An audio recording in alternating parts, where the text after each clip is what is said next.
रुद्रदामन। रुद्रदामन शक शासक, जिसे कार्दमक वंश भी कहते हैं, तो शक कार्दमक वंश का शासक रुद्रदामन के बारे में हम अध्ययन करेंगे, जिसका शासनकाल 130 से 150 ईस्वी तक था। रुद्रदामन की उपाधियों के नाम हैं महाक्षत्रप, भ्रष्ट राज्य प्रतिष्ठापक, गद्य पद्य विद्या में प्रवीण, व्याकरण, राजनीतिक, संगीत, तर्कशास्त्र का पंडित। ये सारी की सारी उपाधियां किसकी थी? शक शासक रुद्रदामन की। सबसे विख्यात व सर्वाधिक शक्तिशाली शक नरेश रुद्रदामन था। रुद्रदामन जयदामन का पुत्र था। रुद्रदामन चष्टन का पौत्र था, मतलब चष्टन दादाजी थे रुद्रदामन के। तो रुद्रदामन जो था शक शासकों में क्या था? सर्वाधिक विख्यात और सर्वाधिक शक्तिशाली। रुद्रदामन ने चांदी की मुद्राएं निर्गत करवाई। किसकी मुद्राएं? चांदी की। समस्त मुद्राओं पर उसके लिए महाक्षत्रप की उपाधि का प्रयोग किया गया है। किसके लिए? रुद्रदामन के लिए। कौन सी उपाधि का? महाक्षत्रप। किस पर? उसकी समस्त मुद्राओं पर। रुद्रदामन की जानकारी के दो प्रमुख स्रोत है। पहला है अंधों का लेख और दूसरा है गिरनार या जूनागढ़ का लेख। अंधों का लेख में है, ये कच्छ की खाड़ी में स्थित है। अंधों का लेख गुजरात की तरफ कच्छ की खाड़ी में। इस लेख से ज्ञात होता है कि रुद्रदामन ने अपने दादा चष्टन के साथ शासन किया था। दोनों पोते और दादाजी ने दोनों ने एक साथ शासन किया था। ऐसा किससे पता चलता है? अंधों का लेख से, मतलब रुद्रदामन ने और उसके दादाजी चष्टन ने। दूसरा लेख है गिरनार या जूनागढ़ लेख। यह चंपू काव्य शैली में लिखित है और विशुद्ध गद्यात्मक संस्कृत भाषा में लिखा गया पहला अभिलेख है। कौन सा अभिलेख? गिरनार, या जिसे कह सकते हैं हम जूनागढ़ अभिलेख।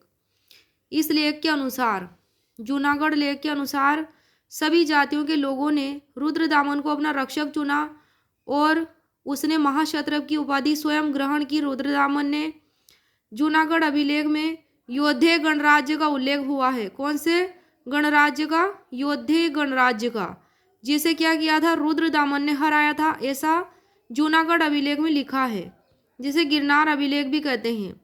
उस अभिलेख के अनुसार उसने अवंतिया, मालवा, अनूप, अपरांत, आनर्त तथा सौराष्ट्र, कुकुट, स्वभ्र, मरु, निषाद, सिंध, सोवीर, उत्तरी कोंकण और नर्मदा में स्थित महेश्वर पर नियंत्रण कर लिया था। किसने? रुद्रदामन में। ऐसा कहाँ लिखा है? जूनागढ़ अभिलेख में। रुद्रदामन ने सातवाहन नरेश वासिष्ठी पुत्र पुलुमावी को 2 बार हराया था। ये मोस्ट इंपॉर्टेंट है। किसने हराया था? रुद्रदामन ने। किसको हराया था 2 बार? सातवाहन नरेश वासिष्ठी पुत्र पुलुमावी को। वैदिक धर्म संस्कृति का पोषक था रुद्रदामन। रुद्रदामन उज्जैन का सर्वाधिक प्रसिद्ध शक शासक था। द्विराज्य प्रणाली का उल्लेख सर्वप्रथम कौटिल्य के अर्थशास्त्र में मिलता है। किस में मिलता है? कौटिल्य के अर्थशास्त्र में मिलता है सबसे पहले। किसका उल्लेख? द्विराज्य प्रणाली का, मतलब 2-2 राज्य की प्रणाली का।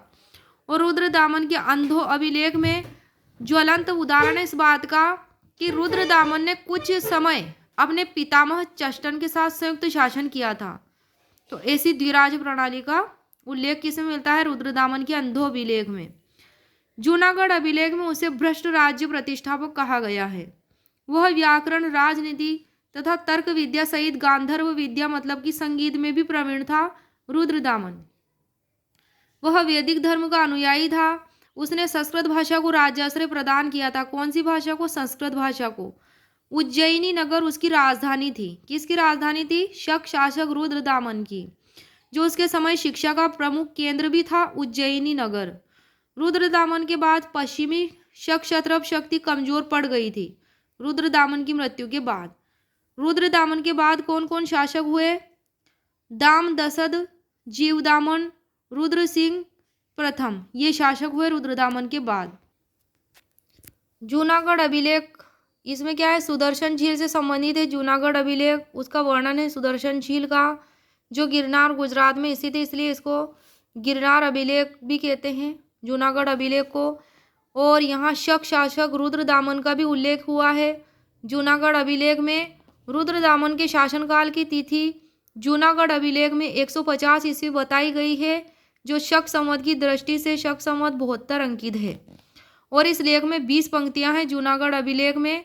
1832 में जेम्स प्रिंसेप ने खोज की थी जूनागढ़ अभिलेख की। कीलहार्न महोदय ने इसे प्रकाशित करवाया था। जूनागढ़ अभिलेख में लिखी गई बातों को और पंक्ति नंबर 6 के अनुसार, किसके अनुसार? पंक्ति नंबर 6 के अनुसार रुद्रदामन के समय भारी वर्षा और तूफान के कारण इस झील का बांध टूट गया था, सुदर्शन झील का। तो उसकी मंत्री परिषद ने इस झील का पुनर्निर्माण करने के लिए धन व्यय किए जाने की स्वीकृति नहीं दी थी। फिर क्या हुआ था? किंतु रुद्रदामन ने अपने व्यक्तिगत कोष से इसका पुनर्निर्माण करवाया और उसे मजबूत बना दिया। इसको? सुदर्शन झील को। इसी बात का उल्लेख है जूनागढ़ अभिलेख में। पुनर्निर्माण का कार्य आनर्त व सौराष्ट्र के प्रांतीय गवर्नर सुविशाख ने किया था। सुविशाख की देखरेख में करवाया गया था सुदर्शन झील के पुनर्निर्माण का कार्य।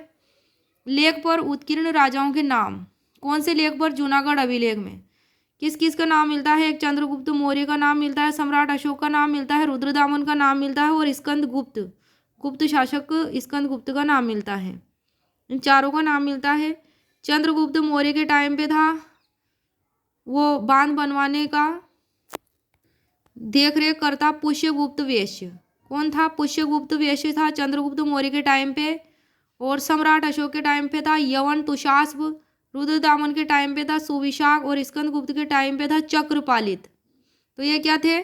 सुदर्शन झील के पुनर्निर्माण में योगदान देने वाले थे यवन तुषास्प, सुविशाख और चक्रपालित। और चंद्रगुप्त मौर्य ने इसको बनवाया था। तो उसकी देखरेख किसमें की देखरेख में? पुष्यगुप्त वैश्य की। फिर अशोक, रुद्रदामन, स्कंदगुप्त इनके टाइम पे पुनर्निर्माण हुआ था सुदर्शन झील का, तब इन्होंने देखरेख की थी। किसने? इन शासक के प्रांतीय गवर्नरों ने। किसने? पुष्यगुप्त वैश्य, यवन तुषास्प, सुविशाख और चक्रपालित, इनके नाम थे।